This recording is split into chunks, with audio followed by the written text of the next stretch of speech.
හරි. ළමයි අපි එහෙනම් හත ශ්‍රේණිය සහ හත ශ්‍රේණිය ළමයින්ගේ පස්වෙනි ප්‍රශ්න පත්‍රයේ වීඩියෝ එක තමයි මේ. පස්වෙනි ප්‍රශ්න පත්‍රයේ පළවෙනි ගාන විදිහට අපිට දීලා තියෙනවා. කාලය සම්බන්ධ ගානක් තියෙන ආ කොටසේ දීලා තියෙනවා මෙහෙම. ආ කොටසේ එකේ දීලා තියෙනවා 21 වන සියවසේ ආරම්භක දිනය හා වර්ෂයේ අවසාන දිනය. හරි 21 වන සියවස ආරම්භ වෙන්නේ කවද්ද කියලා අපි දැනගෙන ඉන්නවා. දැන් මම මේ අවුරුද්ද ගැන හිතුවොත් 1999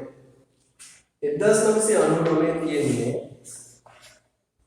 20 වෙනි සත වර්ෂයේ නැත්නම් 20 වෙනි සියවසේ 1999 පස්සේ 2000 ආපු ගමන් 99 පස්සේ 2000 ආපු ගමන් මේක 21 වෙනි සියවස බවට පත් වෙනවා. ඊළඟට 2000 ඉඳන් කොහොම ගිහිල්ලා මේක 2100 වෙච්ච ගමන් මේක 22 වෙනි සියවස වෙනවා. එහෙනම් 21 වෙනි සියවසේ අවසාන අවුරුද්ද වෙන්නේ 2099. 2099 මේක 2100 උඩ ගම 22 වෙනි සියවසට යන නිසා මේ තියෙන්නේ අවසාන අවුරුද්ද. හරි. අපි එහෙනම් බලමු මේකේ අහලා තියෙන්නේ 21 වෙනි සියවසේ ආරම්භක දිනයේ අවසාන දිනය. ආරම්භක දිනය මට ලේසියෙන් කියන්න පුළුවන්. 2000 ජනවාරි මාසයේ පළවෙනිද තමයි ආරම්භ වෙන්නේ. එහෙනම් අවසන් දිනයක් කියන්න දෙනවා. මම අවුරුදු හොයාගත්තා. 2099 දෙසැම්බර් 31. එහෙනම් ඔන්න 21 වෙනි සියවසේ ආරම්භය සහ අවසන්. රෝමිලක්කන් දෙකේ අහනවා 21 වන සියවස තුල ගෙවී ගිය අධික වර්ෂ ගණන පිළිගන්න. අධික අවුරුද්දක් කියන්නේ මොකක්ද කියලා මම කියලා දෙනවා. අධික අවුරුද්දක් කියන්නේ දින 366ක් තියෙන අවුරුද්දකට එමත් නැත්නම් පෙබරවාරි මාසයේ දින 29ක් තියෙන අවුරුද්ද. හරි 21 වෙනි සියවසේ ගෙවී ගිය අධික වර්ෂ තමයි අපි අහන්නේ. එතකොට මේක 2000 පටන් අරගෙන 2099 දක්වා යනවා. මෙන්න මේ කාලය ඇතුළත තියෙන අධික අවුරුදු ගාන තමයි යන්නේ. හරි. මම මෙන්න මේ සංඛ්‍යා දෙක අමතක කරන්න. මුල් සංඛ්‍යාවේ බිඳුවේ ඉඳන් 99 දක්වා තියෙන හතරේ ගුණාකාර ටික කියවන්න. බිඳුවේ ඉඳන් 99 එක්ක කියන හතරේ ගුණාකාරය. එහෙනම් 99ට අඩුවෙන් තියෙන ආසන්නම හතරේ ගුණාකාරය ඇවිල්ලා 96නේ. එහෙනම් 96 හතරෙන් බෙදලා බලනවා. හතරේ ගුණාකාරය කීයක් තියෙනවද කියලා. 9 4 වරක් 2යි 4 වර දෙකට එකක් ඉතුරු 16 4 වරක් 4යි 24ක් තියෙනවා. හැබැයි ඔය 24 එන්නේ මෙන්න මේ 2000 නැතුව. මොකද 4 ගුණාකාරය කියපුවම අපි ගන්නේ 4 8 12 16 කියන්නේ. 2000 කියන එකත් අධික අවුරුද්දක් වෙන හින්දා මම මෙයාවත් ගන්න මොකද මෙයාත් අයිති 21 වෙනි සියවසට හින්දා. එහෙනම් අධික අවුරුදු ගණන සියවස තුළ අධික වර්ෂ ගණන කියලා ඔයගොල්ලෝ දෙකට අධික වර්ෂ ගණන එක 24ක් තියෙනවා. තව එකක් කියනවා 25යි කියලා පිළිතුරු ගන්නවා. බොහෝ දුරට ළමයි මේක 24යි කියලා ගන්න ඉඩ තියෙනවා. ඒක නිසා තමයි පැහැදිලිව කිව්වේ අයි මේක 25ක් වෙන්නේ. හරි. ඊළඟට රෝමිලක්කන් 3 2100 පෙබරවාරි මාසයේ දින ගන්න. හරි. අපි දැන් හොයන්න ඕනේ නම් 2100 අධික අවුරුද්දක්. මේකත් විශේෂයෙන් කතා කරනවා පාඩමේ 2100 කියන අවුරුද්ද අධික අවුරුද්දක් වෙන්නේ නැහැ. හේතුව තමයි මේ අගට බිඳු දෙකක් තියෙනවා අපි හතරෙන් නෙමෙයි බෙදලා බලන්න 400. අගට බිඳු දෙකක් තිබ්බොත් හතරෙන් බෙදලා බලන්න 400. මේක 400න් බෙදෙන්නේ නැහැ. 24න් බෙදෙන්නේ නැහැ. එහෙනම් 2100 කියන එක අධික අවුරුද්දක් නොවන හින්දා පෙබරවාරි මාසෙත් තියෙන දින 28යි. පෙබරවාරි දින ගාන දින 28. ඊළඟට ආ කොටස චතුරගේ උපන්දිනයේ 2007 8 20 වේ 2010 එකයි 31 දිනට උන්ගේ වයස ගණනය කරනවා. කොටස උපන් දිනේ 2007 8යි 20 කියලා තියෙනවා. අපි දැන් හොයන්න ඕනේ 2017 1යි 31 වෙනකම්. 2017 1යි 31. උපන් දිනේ තියෙන්නේ 2007 8 වෙනි මාසයේ 20 දිනේ නඩු කරලා අපිට ඕනේ පිළිතුර එනවා. හරි.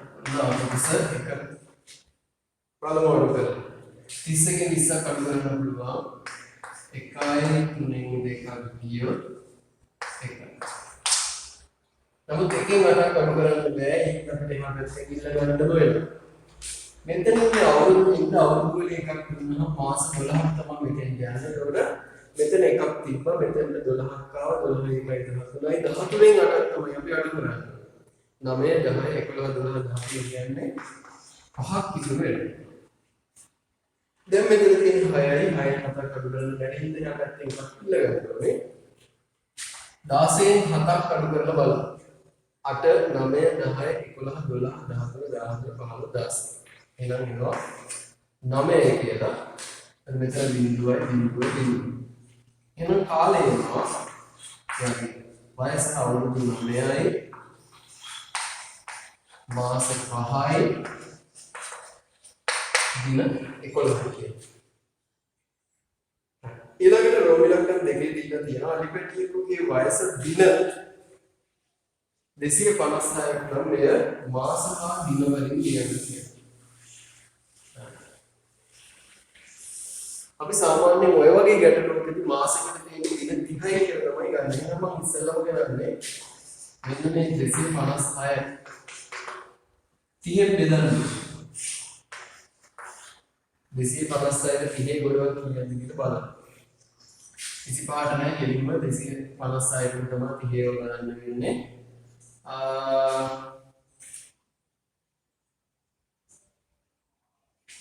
මට ඉතින් 8ක් විතර ඇති කියලා බලුණා.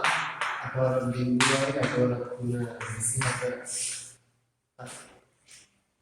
24 එහෙනම් පිළිතුර වෙනවා මාස 8යි දින 16යි. හරි. එහෙනම් ඔන්න ඔය විදිහට පළවෙනි ප්‍රශ්නේ ඉවර වෙනවා. ප්‍රශ්නේ එච්චරම අමාරු නැති නිසා මම ටිකක් වේගෙන් කරගෙන ගියා. අපි ඉන්න යමු දෙවෙනි ප්‍රශ්න. හරි. දෙවෙනි ප්‍රශ්නේ මේකේ සාධක භාගවත් එක්ක තමයි සම්බන්ධ වෙන්නේ. හරි. බලමු. මෙතන දීලා තියෙන දර්ශකය ඇතුළත 7 3 වල කියවන ආකාරය තමයි ලියන්නේ. ඉතින් මේක අපි කියවන්නේ 7 3 වෙනි බලය. මේක අපි සාමාන්‍ය වචන කියන එක තමයි 7 3 වෙනි බලය. දෙවෙනි එක කියලා කියනවා 27 3 බලයක් ලෙස දක්වන්නේ කියන්නේ මේක 3 බලයක් විදිහට දක්වන්නේ 3 නේව කීයක් ගොඩවනවා 27 හැදෙන්නේ. බලමු කොටගෙන 3 වරක් 3 9. 9 වරක් 3 27. එහෙනම් 3 3. ඊළඟට 36 පාද ප්‍රථමක සංඛ්‍යාව බලවල ගුණිතයක් ලෙස ලියන්නේ. මම මේක කලින් කරලා තියෙනවා 36 කියන එක මට බෙදලා තමයි ගන්න පුළුවන් වෙන්නේ. ඔක පිළිතුරු 36 කුඩාම ප්‍රථම සංඛ්‍යාවෙන් බෙදුවා 18යි. 18 නැවතත් ප්‍රථම සංඛ්‍යාවෙන් බෙදුවා 9යි. 9 කියන තමයි බෙදෙන්නේ 3යි. අගට ප්‍රථම සංඛ්‍යාවක් වෙන කලින් බෙදලා අන්න විදිහට කරන්නේ. ඒකේ උත්තරේ බලන්න දෙවරෙන් අතරේ අතරත් යන කොලසක් තුල 36. හරි. එහෙනම් ඕකේ ආ කොටස දීලා තියෙන එකත් ඒ තරම් අමාරු නෑ. එකක් විතරින් ගන්නවා. ඒක දීලා තියෙනවා x වැඩි කිරීම y වැඩි කිරීම y කියලා දර්ශකාංකණය ලියන්න කියලා කියනවා. එහෙනම් බලන්න x ඒව තුනක් තියෙනවා y ඒව දෙකක් තියෙනවා. x ඒව 3යි y ඒව 2යි. ඊළඟට රෝම ඉලක්කම් 2 m වැඩි කිරීම 2 වැඩි කිරීම n වැඩි කිරීම n වැඩි කිරීම දෙක. මෙතන දෙකේව කියන්නේ බලමු. දෙකේව දෙකක් තියෙනවා. m ඒවා තුනක් තියෙනවා. හරි. එහෙනම් ඔන්න ඔය විදිහට දෙවෙනි ප්‍රශ්නේ ඉවර වෙනවා. හරි. තුන්වෙනි ප්‍රශ්නේ ඉහත කොටුව තුළ දැක්වෙන සංඛ්‍යා නිශ්චිත පොදු ලක්ෂණයක් කරන කුලක දෙකකට වෙන් කරන්න කියලා කියනවා. අද මේක ගොඩක් ලේසි වැඩි. නිශ්චිත පොදු ලක්ෂණයක් තමයි. ඔත්තේ සහ ඉලක්කයේ කියලා අපිට ලේසි මොකක්ද කරන්න පුළුවන්? ඔත්තේ සංඛ්‍යා ටික තියෙනවා. 1 2 3 4 5 ඉලක්කයේ සංඛ්‍යා ටික තියෙනවා. 2 4 6 8 10 ඊළඟට ආ කොටස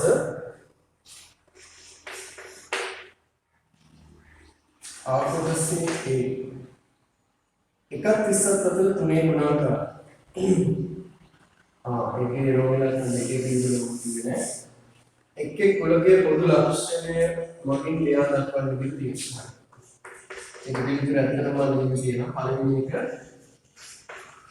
ඔත්තේ සංඛ්‍යා, දෙවෙනි එක ඉරට්ටේ සංඛ්‍යා. එන්න ඕක තමයි. කලින් එකේ පොදු ලක්ෂණ දෙකක් ගන්න තියෙනවා. එක් එක් කුලකයේ පොදු ලක්ෂණ. එහෙනම් මේක මතකයෙන් කරේ මතකයෙන් කරේ ඔත්තේ ඉරට්ටේ කියලා. එහෙනම් ලක්ෂණ දෙක තමයි ඔත්තේ සංඛ්‍යා සහ ඉරට්ටේ සංඛ්‍යා. හරි. අපි යමු ඔකේ ආ කොටසට.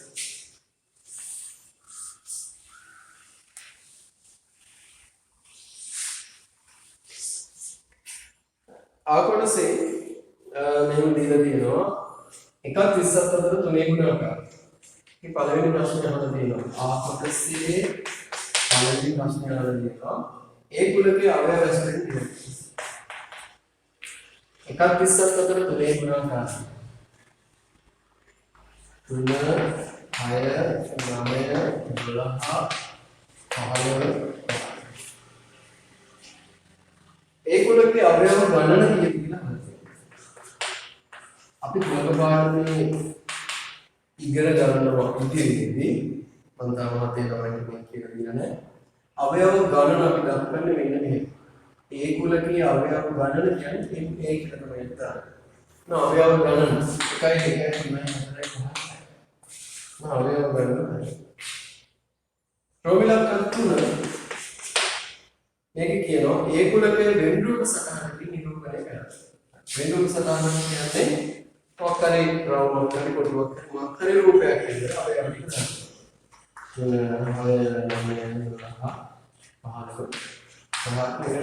ගන්නවා.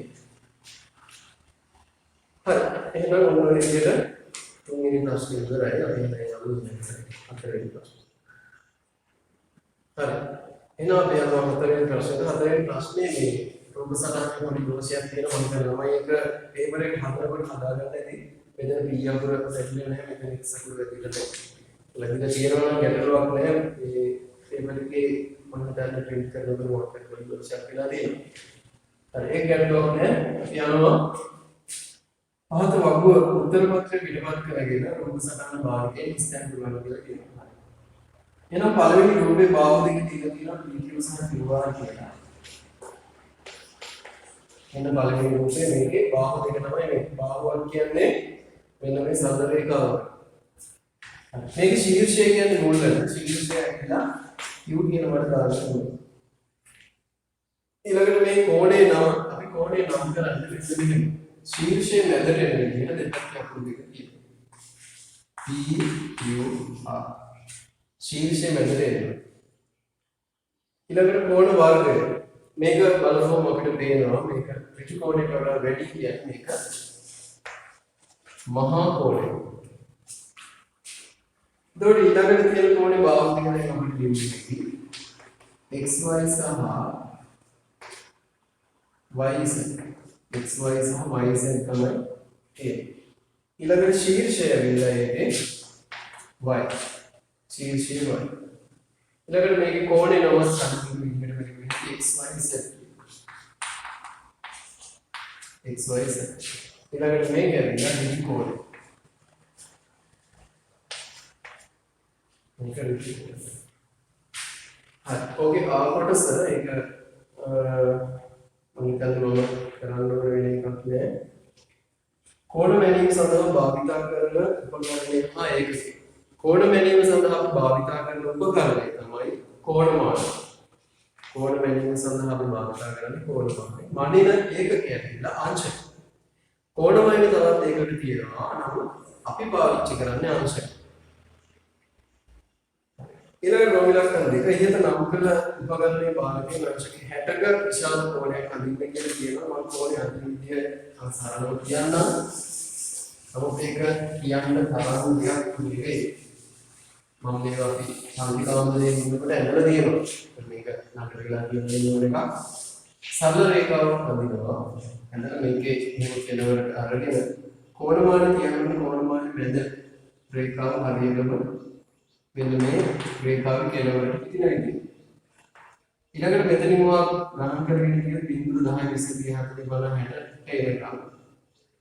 කෝණමාන යයින් කරලා මේක යා කරන්න අංශක 60ක කෝණයක් කියන්නේ. ඊළඟට ප්‍රමිලාකරණ තුනේ යනවා පරිසරයේ ඇති ගතික කෝණ සහ ස්ථිතික කෝණ. ගතිකයි කියන්නේ කෝණ වෙනස් වෙනකොට ස්ථිතිකයි කියන්නේ කෝණ වෙනස් වෙන්නේ නැති එක. ගතික කෝණයකට උදාහරණයක් මට දෙන්න පුළුවන්. දොර සහ බිත්ති අතර කෝණය. දොර ඇරෙන නැති නිසා ඒක ගතික වෙනවා. ඔරලෝසුවේ කටු දෙකක් අතර කෝණය. එකක් දෙන්න පුළුවන්. හරි. ඊළඟට ස්ථිතික කෝණය. ස්ථිතික කෝණයක් විදිහට මට කියන්න පුළුවන්. බිත්ති දෙකක් අතර කෝණය වෙනස් වෙන්නේ. ෆෑන් එකේ තටු දෙකක් අතර කෝණය. ෆෑන් එක කැරකුණාට තටු දෙක අතර කෝණය වෙනස් වෙන්නේ නැහැ. එහෙනම් ඔය විදිහට ඔයාලට ස්ථිතික කෝණ කියන්න පුළුවන් කිසිම ගැටලුවක් නැහැ. හරි. එහෙනම් ওই විදිහට හතරවෙනි ප්‍රශ්නේ ඉවරලා අපි ඊළඟට යනවා පස්වෙනි ප්‍රශ්නේ. හරි. එහෙනම් බලමු පස්වෙනි ප්‍රශ්නේ ආ කොටස. පස්වෙනි ප්‍රශ්නේ ආ කොටසේ දීලා තියෙන්නේ නිඛිල සංඛ්‍යා ටික. සංඛ්‍යා රේඛාව භාවිතයෙන් තොරව තමයි හදන්නේ. වැඩේ ලේසියි. ධන 5කට ධන 3ක් එකතු කරන්නයි තියෙන්නේ. රුපියල් 5කට රුපියල් 3ක් එකතු කරලා අපිට පිළිගන්නේ කියලා. ධන 5කට ඍණ 3 රුපියල් 5ක් අතේ තියෙනවා 3ක් ණය ගෙවනවා. ඒක ඉතුරු වෙන්නේ තව රුපියල් 2.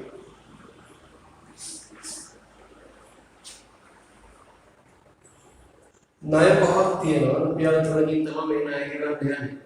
එතකොට රුපියල් 3 ගෙවුවට පස්සේ තව ණය දෙකක් ඉතුරු වෙනවා. ණය 5ක් තියෙනවා ඒකට තව ණය 3ක් ඉතුරු වෙනවා. කොහොමද ණය 8යි කියන්නේ මේවයි තමයි ගොඩක් හදලා දෙන්නේ. හරි. ඔගේ ආකොටස ගණිතයේ උපන්දිනේ 1997 7/15 නංගිගේ උපන්දිනේ 2005 මේ දෙදෙනාගෙන් අධික වර්ෂයක ඉපදී ඇත්තේ කවුද කියලා අහනවා. එහෙනම් රවිදු කියන්නේ 1997 අධික අවුරුද්දක් නෙමෙයි ඒක 4 දෙන්නේ. නමුත් දැහැමි 2000 ඉපදිලා තියෙන්නේ ඒක නිසා එයා අධික අවුරුද්දක තමයි ඉපදිලා තියෙන්නේ. එහෙනම් මේ දෙදෙනාගෙන් අධික වර්ෂයක ඉපදී ඇත්තේ දැහැමි. රෝමිලක්කන් දෙක දැහැමි උපන් වර්ෂය සියවස. දැහැමි ඉපදිලා තියෙන්නේ 2000 නිසා අපි සියවස ගන්නේ මෙන්න මේ සියස්ථාන දෙකක් එකතු කරලා 22ක් එකතු කරලා 21යි එහෙනම් එයා ඉපදිලා තියෙන්නේ 21 වෙනි සියවස. හරි. එහෙනම් ඔන්න අද ශ්‍රේණියේ සහ අට ශ්‍රේණියේ ළමයින්ගේ පස්වෙනි ප්‍රශ්න පත්‍රයේ සාකච්ඡාව ඔය විදිහට ඉවර වෙනවා. අපි මේ ප්‍රශ්න පත්‍රයෙන් පස්සේ Zoom ක්ලාස් එක කරා නැවත සම්බන්ධ වෙනවා. ඒක කාල හැමෝටම ආයුබෝවන්.